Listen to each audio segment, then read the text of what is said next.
नमस्कार, holistic health with Ishita में आपका स्वागत है। मैं आज आपके लिए एक बहुत बढ़िया वीडियो लेकर के आई हूँ जिसमें बताए हुए टिप्स को अपना करके हम स्वस्थ रहते हुए दीर्घायु रह सकते हैं।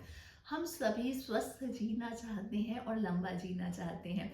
भारतीय संस्कृति में हमेशा से ही लंबे जीवन की कामना की गई है। हम जब भी किसी का जन्मदिन होता है या किसी को जब हमें आशीर्वाद देना होता है तो हम उसे आशीर्वाद देते हैं जीवेत शरद शतम, यानी कि आप 100 वर्षों तक शरद ऋतु देखें। तो भारतीय संस्कृति में लंबे जीवन की कामना शुरू से की गई है, लेकिन 2019 में यह पाया गया कि life expectancy rate 73.4 years he थी। लेकिन डैन ब्यूटनर ने अपने अध्ययन में यह पाया कि कुछ ऐसी जगहें हैं, कुछ ऐसे ज्योग्राफिकल एरियाज हैं जहाँ पर लोगों की life expectancy rate 95 to 100 years है और वो इतने साल तक स्वस्थ रहते हुए जीवन जीते हैं। तो इन ज्योग्राफिकल एरिया को डैन ब्यूटनर ने नाम दिया ब्लू जोन का।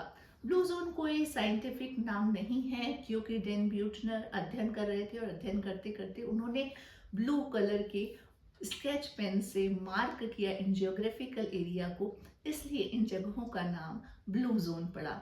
इन ब्लू जोन में 5 ज्योग्राफिकल एरिया को लिया गया है। इसका इकारिया, सार्डिनिया का ओग्लियास्ट्रा, जापान का ओकिनावा, कोस्टारिका का निकोया, कैलिफोर्निया का लोमा लिंडा।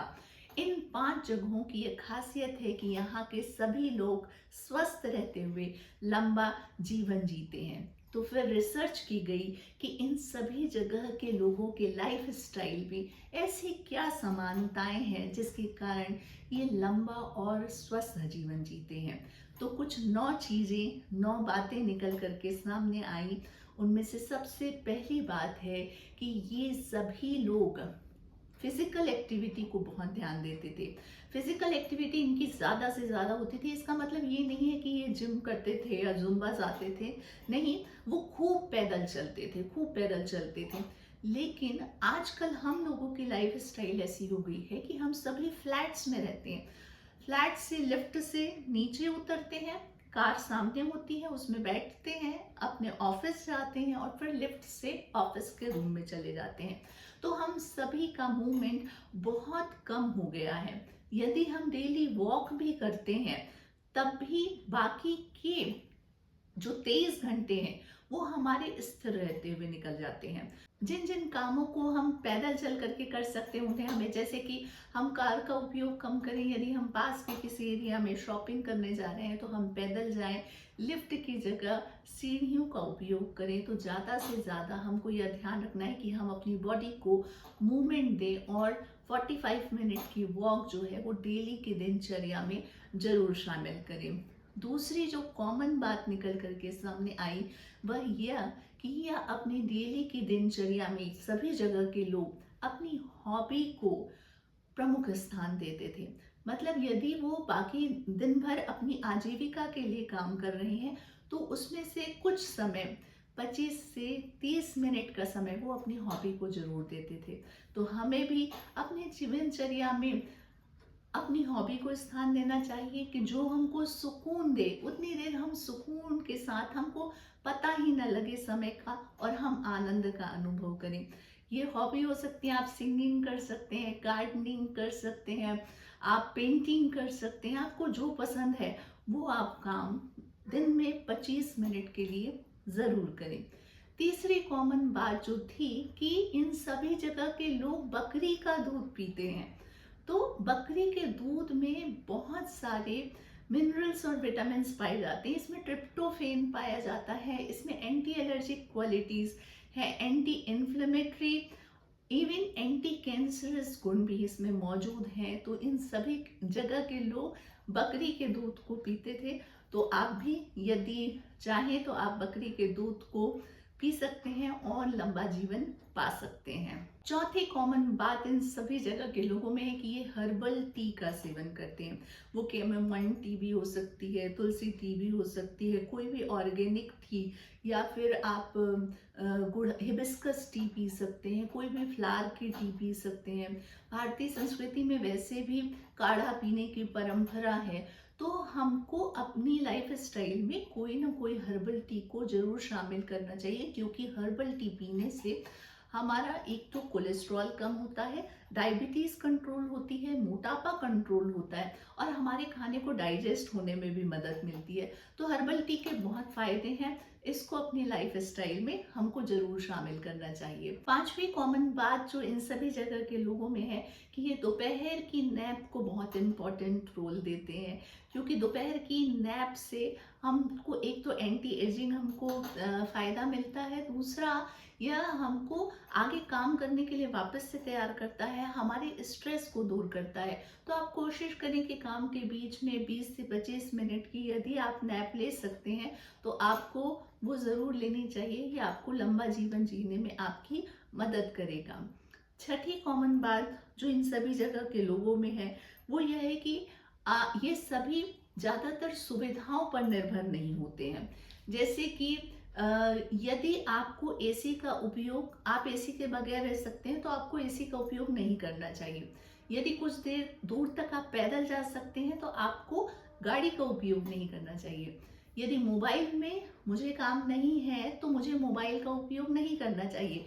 लेकिन हम लोग घंटों घंटों मोबाइल को हाथ में लेकर के बैठे रहते हैं, एसी पूरा दिन चलता है, लाइट पूरे दिन चलती है, तो हमको सुविधाओं का कम से कम प्रयोग करना है और अपने बॉडी और माइंड को कम में रहने की आदत डाल देनी है। अगली कॉमन बात जो इन सभी जगह के लोगों में है वह ये है कि वो अपने परिवार और दोस्तों के साथ समय बिताते हैं। हम सभी जानते हैं कि जब हम परिवार के साथ और दोस्तों के साथ समय बिताते हैं तो हमारे शरीर से ऑक्सीटोसिन हार्मोन रिलीज होता है और ये ऑक्सीटोसिन हैप्पी हार्मोन होता है, हमको खुश होने में मदद करता है। लव हार्मोन होता है जो कि हमारे स्ट्रेस, एंजाइटी, डिप्रेशन को दूर करता है। तो अपने बिजी समय में अपने परिवार के लिए और दोस्तों के लिए समय ज़रूर निकालें। आठवीं और बहुत महत्वपूर्ण बात जो सभी में कॉमन है कि ये पौष्टिक आहार को अपनी डाइट में शामिल करते हैं। ये ऐसे आहार को शामिल करते हैं जो साबुत अनाज जो होता है उसको शामिल करते हैं, जिसका छिलका नहीं उतरा हुआ रहता, बिना पॉलिश की हुई दाल, चावल और गेहूं का इस्तेमाल करते हैं यहाँ के लोग, और ऑर्गेनिक सब्जियाँ और ऑर्गेनिक फ्रूट्स खाते हैं।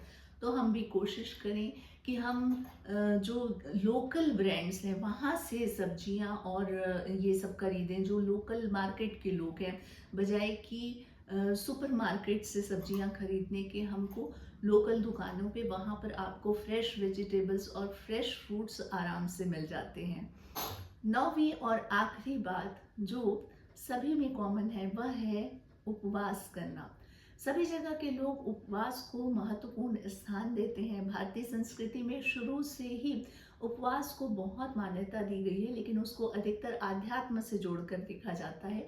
लेकिन अब साइंस ने भी यह प्रूव कर दिया है कि जब हम फास्ट करते हैं तो हमारी बॉडी में ऑटोफेजी होने लगती है और हमारे शरीर से अनवांटेड जितनी सेल्स हैं या जितनी भी चीज़ें जो हमारे शरीर को ज़रूरत नहीं है वो अपने आप बर्न होने लगती हैं, हमारी फैट सेल्स बर्न होने लगती हैं। इसके कारण हम बीमारियों से बचे हुए रहते हैं। तो यदि हमको स्वस्थ रहना है तो हमें भी हफ्ते में एक दिन उपवास रखना चाहिए। यदि हम उपवास नहीं रख सकते तो हम इंटरमिटेंट फास्टिंग को भी अपने लाइफ स्टाइल में शामिल कर सकते हैं। तो ये कुछ 9 टिप्स हैं जिससे हम अपनी लाइफ स्टाइल मॉडिफिकेशन करके स्वस्थ और लंबा जीवन जी सकते हैं। मैं आप सभी के दीर्घायु होने की और स्वस्थ होने की कामना करती हूँ और इसी कामना के साथ मैं यहाँ पर विराम लेती हूँ। और मैं इस चैनल के माध्यम से शारीरिक, मानसिक, सामाजिक और आध्यात्मिक स्वास्थ्य से रिलेटेड वीडियो डालती रहती हूँ। यदि आपको ये वीडियो पसंद आए तो और लोगों के साथ शेयर कीजिए और यह चैनल यदि अभी तक आपने सब्सक्राइब नहीं किया है तो उसे सब्सक्राइब कर लीजिए। Thank you so much.